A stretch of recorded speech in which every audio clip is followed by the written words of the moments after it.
Bhagavad Gita, თავი მეათე, აბსოლუტის სიდიადე, ლექსი 21. ადიტიათა შორის მე ვარ ვიშნუ, მნათობთა შორის მოკაშკაშე მზე, მაროდთა შორის მარიჩი, ვარსკვლავთა შორის კი მთვარე ვარ. განმარტება. არსებობს 12 ადიტია, რომელთა შორის მთავარი კრიშნაა. ცაზე მოციმციმე მნათობთა შორის მთავარი მნათობი მზეა.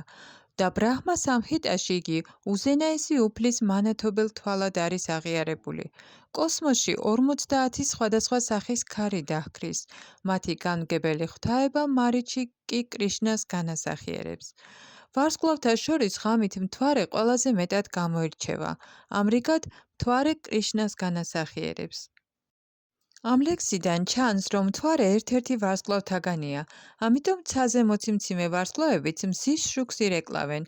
ვედურ ლიტერატურაში არ არის აღიარებული თეორია, რომლის თანახმადაც სამყაროში მრავალი მზე არსებობს. მზე ერთია და ვარსკვლავებიც მთვარის მსგავსად არეკლილი მზის შუქით ანათებენ. ვინაიდან აქ Bhagavad Gita-ში ნათქვამია, რომ მთვარე ერთ-ერთი ვარსკვლავთაგანია, ვარსკვლავები მზეები არ არიან, ისინიც მთვარეს გვანან. ლექსი 22. ვედათა შორის სამა ვედა ვარ, ნახევარღმერთთა შორის ვარ ინდრა, ზეცის მეუფე, გრძნობათა შორის მე ვარ ჭკუა, ცოცხალ არსებათა შორის კი სასიცოცხლო ძალა, ცნობიერება.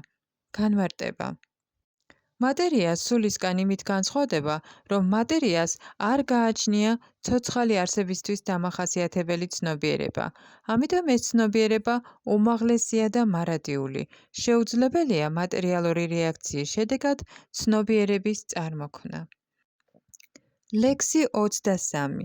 მთელ რუდრათა შორის მე ვარ უფალი შივა. იაქშასებსა და რაქშასებს შორის მე ვარ სიმდიდრის უფალი კუვერა. ვასუებს შორის მე ვარ ცეცხლი, აგნი და მთათა შორის მე ვარ მერუ. განმარტება. არსებობს 11 რუდრა, რომელთა შორის შანკარა, უფალი შივა, ყველაზე ცნობილია. იგი უზენაესი უფლის ინკარნაცია გახლავთ, რომელიც ამ სამყაროში უგუნურების მოდus განაგებს. იაქშასებისა და რაქშასების მეთაურია კუვერა, ნახევარღმერთთა მთავარი ხაზინდარი და იგი უზენაეს უფალს განასახიერებს.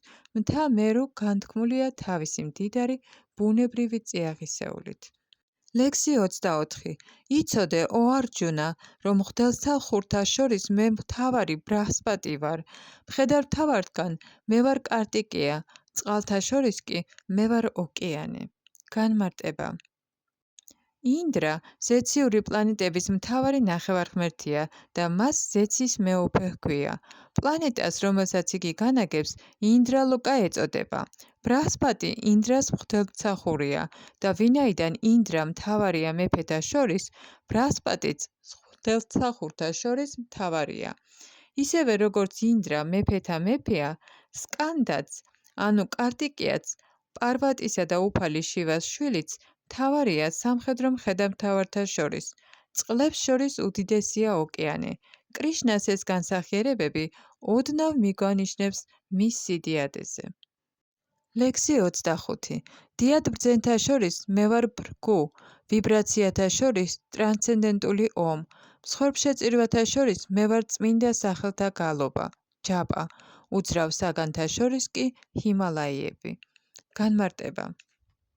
სხვადასხვა სახეობების გასამრავლებლად სამყაროში პირველმა ცოცხალმა არსებამ ბრაჰმამ რამდენიმე შვილი შექმნა. მათ შორის ბრგუ ყველაზე ძლევამოსილი ბრძენია. ტრანსცენდენტულ ვიბრაციათა შორის ომკარა კრიშნას განასახიერებს.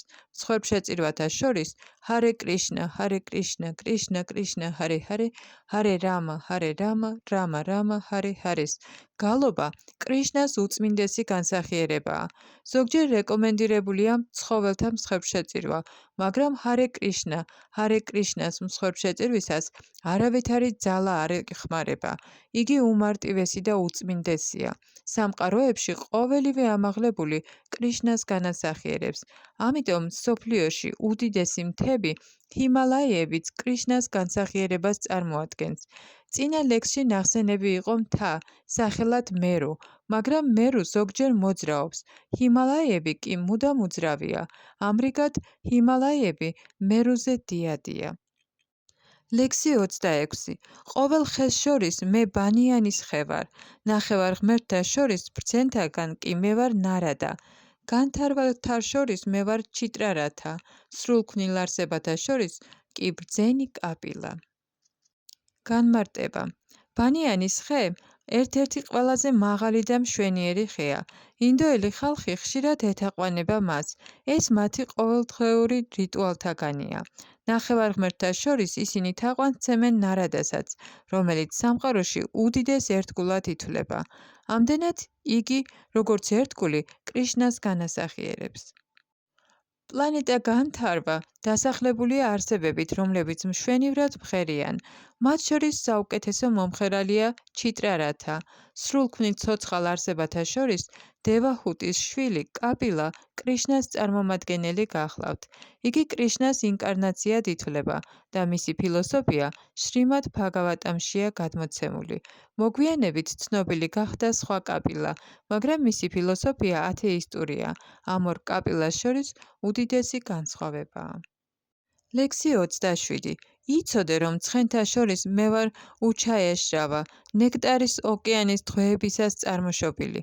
სამეფო სპილოთა შორის მე ვარ აირავატა, ადამიანთა შორის კი მონარქი. განმარტება. ერთხელ ერთგული ნახევარღმერთები და დემონები, ანუ ასურები, ზღვას დღვებავდნენ. ათღვევების შედეგად წარმოიქმნა ნექტარი და შხამი. უფალმა შივამ შხამი დალია. ნექტარისგან წარმოიშვა მრავალი არსება, რომელთა შორის იყო ცხენი, სახელად უჩაეშრავა. ნექტარიდან წარმოიშვა სპილოც, სახელად აირავატა. ვინაიდან ეს ორი ცხოველი ნექტარისგან იშვა, მათ განსაკუთრებული მნიშვნელობა აქვთ და ისინი კრიშნას განასახიერებენ. ადამიანთა შორის მეფე კრიშნას წარმომადგენელია. ვინაიდან კრიშნა სამყაროს ასულთმულებს, მეფე კი, რომელსაც სამეფო ტახტი ღვთაებრივი თვისებების გამო ეძლევა, ასულთმულებს თავის სამეფოს. ისეთი მეფეები, როგორიც იყვნენ მაჰარაჯა იუთიშთირა, მაჰარაჯა პარიქშიტი და უფალი რამა, უაღრესად ღვთისმოსავი მეფეები იყვნენ და მუდამ მოსახლეობის კეთილდღეობაზე ფიქრობდნენ. ვედურ ლიტერატურაში მეფე ღმერთის წარმომადგენლად არის მიჩნეული, მაგრამ ამჟამინდელ ეპოქაში რელიგიურ პრინციპთან დაცემასთან ერთად მონარქიაც გაიხსნა და ბოლოს გაუქმდა, მაგრამ უნდა ვიცოდეთ, რომ წარსულში ღვთისმოსავი მეფეების გამგებლობისას ხალხი უფრო ბედნიერი იყო. ლექსი 28. იარაღთა შორის მე მეხი ვარ, ძროხათა შორის სურაფი, გამრავლების მიზეზთა შორის კანდარპა, სიყვარულის ღმერთი ვარ, გველთა შორის კი ვასუკი. განმარტება. მეხი, რომელიც მართლაც ძლიერი იარაღია, კრიშნას ძალას განასახიერებს.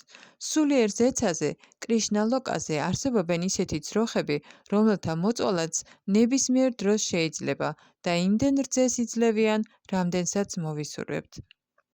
ცხადია, ასეთი ძროხები მატერიალურ სამყაროში არ გვხვდება, მაგრამ ნათქვამია, რომ ისინი არიან კრიშნა ლოკაზე.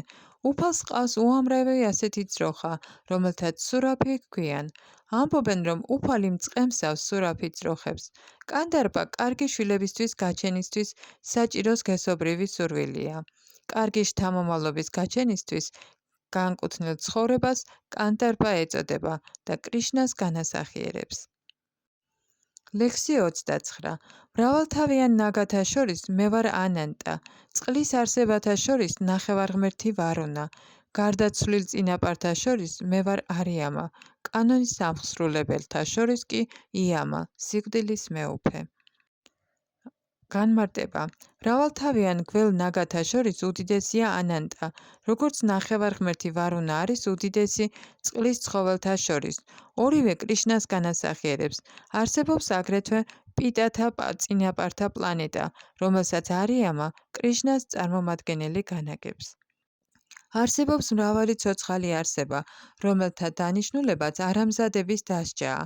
მათ შორის მთავარია იამა. იამა ამ დედამიწასთან ახლოს მდებარე პლანეტაზე ბინადრობს. სიკვდილის შემდეგ მეტად ცოდვილი სულები იქ მიჰყავთ და იამა სხვადასხვაგვარად სჯის მათ. ლექსი 30. დემონ დიატათა შორის მე ვარ ერთგული პრახლადა. შემუსრელთა შორის მე ვარ დრო. ცხოველთა შორის ლომი. ფრინველთა შორის კი გაროდა. განმარტება. დიტი და ადიტი დები არიან. ადიტის შვილებს ადიტიები ეწოდებათ. დიტის შვილებს კი დიატები. ყოველი ადიტია უფლის ერთგულია. ყოველი დიატია კი ათეისტი. თუმცა პრახლადა დიატების ოჯახში დაიბადა, ბავშვობიდანვე დიდი ერთგული იყო. თავისი ერთგულის სამსახურისა და ღვთაებრივი ბუნების გამო იგი კრიშნას წარმომადგენლად ითვლება. არსებობს მრავალი შემუსრელი ძალა, მაგრამ მატერიალურ სამყაროში დრო ყველაფერს სპობს. ამდენად იგი კრიშნას განასახიერებს. ცხოველთა შორის ლომი ყველაზე ძლიერი და მრისხანია. მილიონობით სხვადასხვა ფრინველს შორის კი გარუდა უფალი ვიშნუს მატარებელია უდიადესი. ლექსი 31. განსპეტაკებელთა შორის მე ვარ ქარი, იარაღის მფლობელთა შორის რამა, თევზთა შორის ზვიგენი ვარ, მდინარეთა შორის კი განგა. ლექსი 32. მთელ ქმნილებათა შორის მე ვარ თავი, ბოლო და შუაგული, ო არჯუნა, მეცნიერებათა შორის მე ვარ სულიერი მეცნიერება მეობის შესახებ, ყოველ ლოგიკოსთა შორის კი დასკვნითი ჭეშმარიტება.